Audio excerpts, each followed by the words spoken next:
Hey there, my friend. Alexandra Harbushka here, founder of Money, Motherhood, Manifestation Podcast. I'm excited that you're joining me today, this week.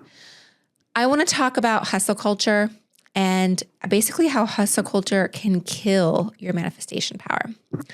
Okay, so if you know me, you've heard me talk, you've been listening to this podcast for a while, you've heard me talk on Instagram. I'm a recovering hustler. That's my story. I came from corporate America. I was at the office 8 to 8. I was working to prove myself. Now I was in my 20s. So, I was single. I wasn't married. I was dating, but, I was in that phase of I have to work harder to prove myself opposed to working smarter. Now and this is a common thing that happens in your 20s. If you're in your 20s, you may be there right now. If you're not in your 20s and you're remembering, you're like, oh yeah, I remember being there, 8 to 8, or these weird hours, or at the office till 10 o'clock at night or whatever. Now,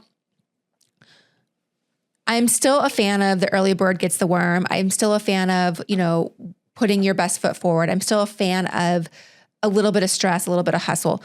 There are some good things that happen from hustle or that happen from a little hard work. Things like it can inspire people to set high goals, take actions to achieve, especially for entrepreneurs starting our own careers. The hustle mentality can drive us to work and push a little bit more beyond our comfort zones. But I want us to be really careful that we don't get into the over hustler, the overwork, or trying to prove or trying to catch up. That's something that my producer just brought up to me before we went live. He was explaining to me that it was okay that he was hustling. So anyways, so it's there's times, but there's also times that I want you to be aware, maybe you're using your hustling as a way to numb a certain aspect in your life. So as humans, as people, we don't like to feel bad. We don't like that feeling of insecurity, or I don't like where I'm at, or I should have more, or whatever. So we can often turn to substances like drugs or alcohol, food, binge eating, exercise to numb those feelings. It can also be work. We can also put our head down and be like, I'm just going to work because I don't want to feel my feelings. I don't want to feel, I'm addicted to my business, and I'm using it as a way to show people that I am secure, to show people that I am on top of it, to show people that I worked hard to get where I'm at. So you still may be using the hustle as a way to prove yourself. And I know I catch myself when I hear myself saying well, I just want people to know that I worked hard to get where I'm at. I just want people to know that I didn't just get it handed to me. And I realize, okay, is that your issue, Alexandra, or is that something that you were taught? So I too look at that.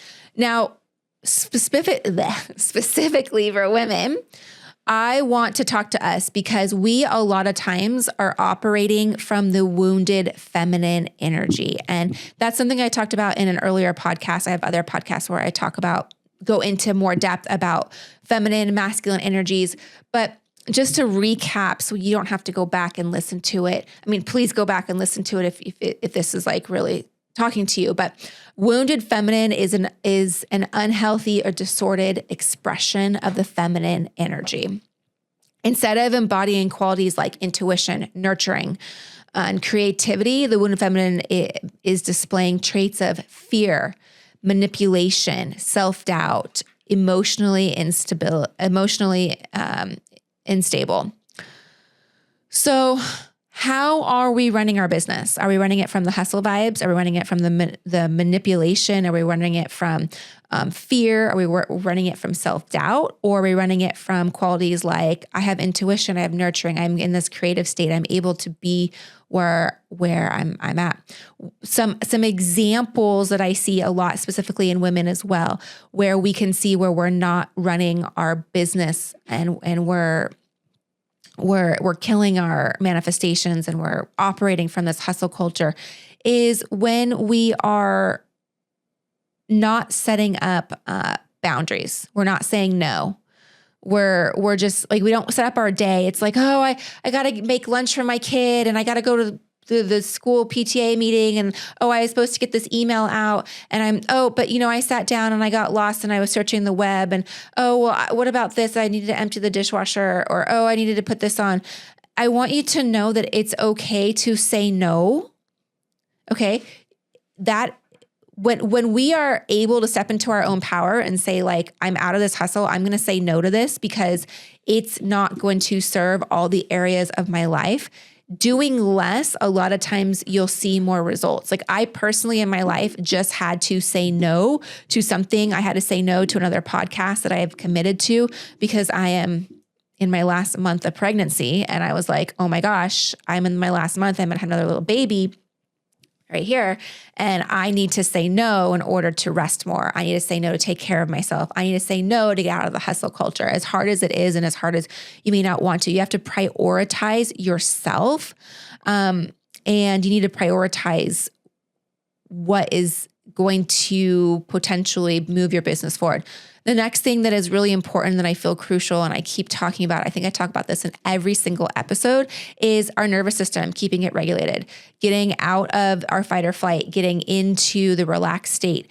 When we're in our fight or flight, when we're in our sympathetic nervous system, it actually makes us dumb, believe it or not.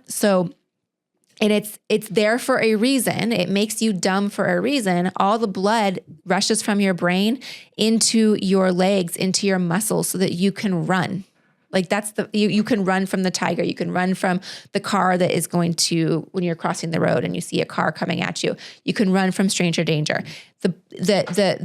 The blood is leaving your brain. So when you were operating out of this hustle, we're in hustle, and it's potentially killing our manifestations. When we're out of line here, we are not able to think straight, right? One of the ways that I love to get back into my calm state, to calm my nervous system, is tapping. I've talked about this often. It has absolutely changed my life. I do have a link if you're called to check it out. I do have a link for you to check out my free tapping video. It's life-changing. So I'll talk to you about that in a little bit. Again, I mentioned slightly, but productivity can have an adverse aspect of you when we're focused on everything. I gotta get this done. I gotta get this done. I gotta do this right now. That can definitely get in the way of our manifestations, right? So when we're in this,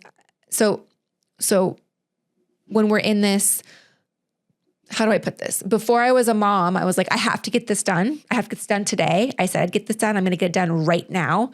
And what I didn't realize was I was operating out of this hustle, out of this fear, out of this lack of, out of this, if I don't do this, I'm not going to be respected. And becoming a mother has completely changed that, because our schedule isn't always up to us. We have to put our laptop down. We have to say no to things because maybe your child is sick or you have carpool or whatever.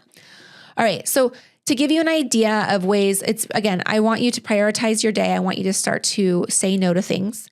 I want you to realize when you're in the hustle, when you're acting from the wounded, and I want you to set some boundaries. So here's what my day looks like. I think it's always interesting to hear what other people's days look like, especially if this is a new concept to you. You're like, well, how do you manage your day, Alexandra? You're a mom, you're a wife, you have businesses. What are you doing? My day doesn't have to look like your day. This is just what works for my family. It's what works for me. So I feel like it's very important to get up before my child does, to get up before my family gets up. And my son gets up anywhere between 5:15 and 6, which I have been told that is a blessing. I am still waiting for that because I've heard from other moms that their children won't get up for school. And I'm like, my child is up, so we are ready to go. So that means for me, I'm up at 4:30. And that way I have time to myself. I have time to just brush my teeth at the leisure that I want to brush my teeth. I drink my morning lemon water.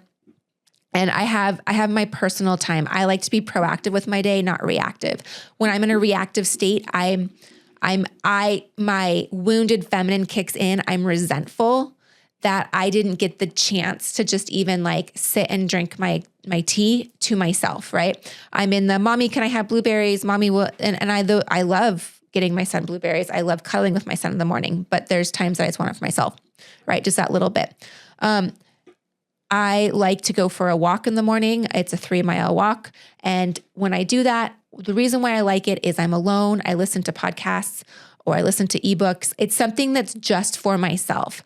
I use it to think. I use it to breathe in the fresh air. I take my dog, we go out and we get that. I get home usually around 6, and then I will start doing my bar class or weight lift just to keep my muscles strong. So usually by 6, my son is up. He comes into the gym. We have a home gym, and he will do a little bit of working out with me, which I think is really important that he sees this is something that mommy loves to do. This is something that daddy loves to do. And this is part of our life and part of our lifestyle. So he does this with us. So when the weather is nice, my husband and son, they will go swimming or they will do a workout together.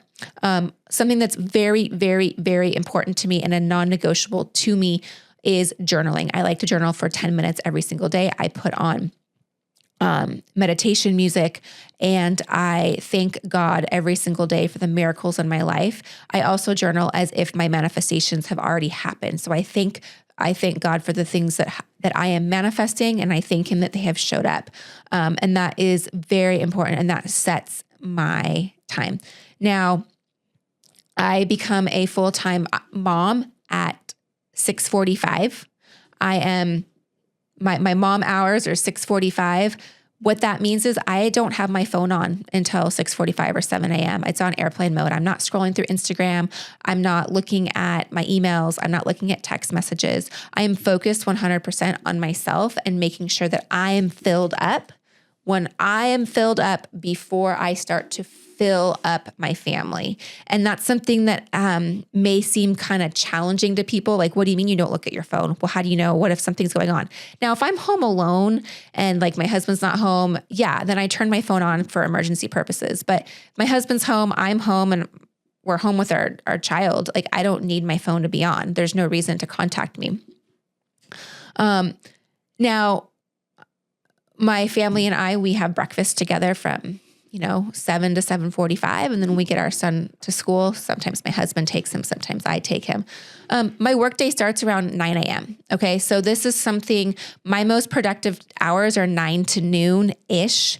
I like to do it before lunch. If those are my times that I am creative, those are my times that I'm working on my business. Those are my times that I'm moving my business forward. So I give myself about 3 hours. I mentioned that my day ends at 2:30, and that's when I become a mom again. And I am 100% focused on being a mom. I am nurturing. I am loving. I am at carpool. I am talking to the other moms on the playground. I am at swim lessons. I am at gymnastics. I am at tennis lessons. I am 100% being a mom. We're baking cookies. We're doing homework. We are cuddling. We're reading books. Like, I am 100% focused. I do everything I can not to have my phone on me. So if you try to contact me after 2:30, it might be very difficult. I am focused. So that is how I break up my day. Now, that means if you're thinking about it, I really only work 3 to 4 hours a day, and that could be very challenging in our businesses. And so we may go back to that hustle culture and go, oh my gosh, I have to hustle. I have to work more. When I put my child to bed, then I'll get my work done. Hey, if that is something you feel called to do, I'm definitely not going to turn you away from that. But what I want you to know is that saying no to things and focusing on what your priorities are is going to help you gain your manifestations and help you get to that new version of yourself that you want to be than by taking everything on, right? When you are manifesting, for example, 100K months, let's just say, that version of you is a very different version. That version of you that's earning 100K a month versus 3K a month, the 3K version of you is probably saying yes to everything, is probably feeling overwhelmed, is probably saying yes to all the bake sales, is probably saying yes to all the PTA meetings, is probably saying yes to all the carpools, and maybe you feel like you're focused on your children, but maybe you're not 100% focused or with your children when you're with your children, if that makes sense what I'm saying.